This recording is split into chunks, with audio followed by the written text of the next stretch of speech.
It started off After a week or so sick in bed in their New York City apartment in March, the Johnson Baruch family were convinced they had been stricken by the novel coronavirus. Subsequent tests, however, left them with more questions than answers. Marie Johnson Baruch, an actress who was starring in Broadway's The Phantom of the Opera before all New York City theaters shut, was first to fall ill. One by one, her husband Jason and two teenage daughters also felt sick with symptoms that mirrored those of COVID-19.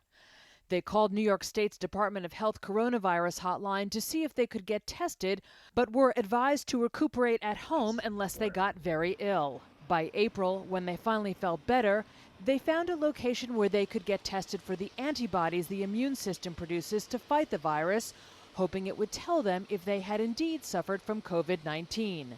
Now, the strange thing was I tested positive and Jason tested negative to that antibody test. So my test showed no presence of any antibodies to COVID-19.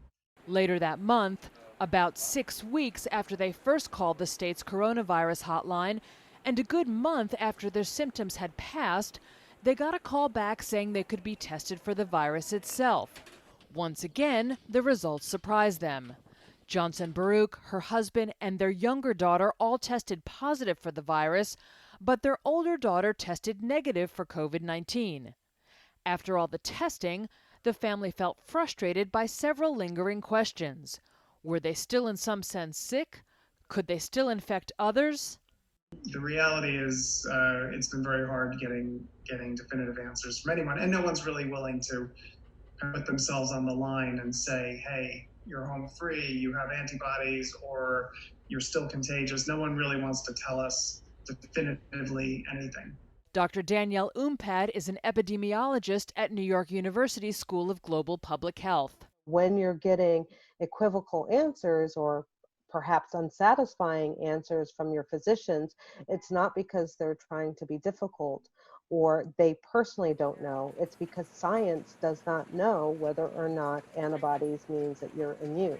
While tests for the virus and the antibodies are becoming more widely available, they are not perfect. They can come back with false positives, false negatives, or ambiguous results that can confound people. If I was a person who had control over opening up an economy and undoing the stay-at-home orders, I would be very careful right now about whether or not I let those antibody prevalence estimates determine whether or not we open up. The Johnson Baruch family are not quite done with testing. The daughter who had a negative virus result has since tested positive for antibodies for the virus.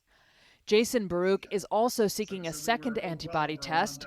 A positive test would offer some comfort that he may have some level of immunity, or at least that's what he hopes. A week before we got that,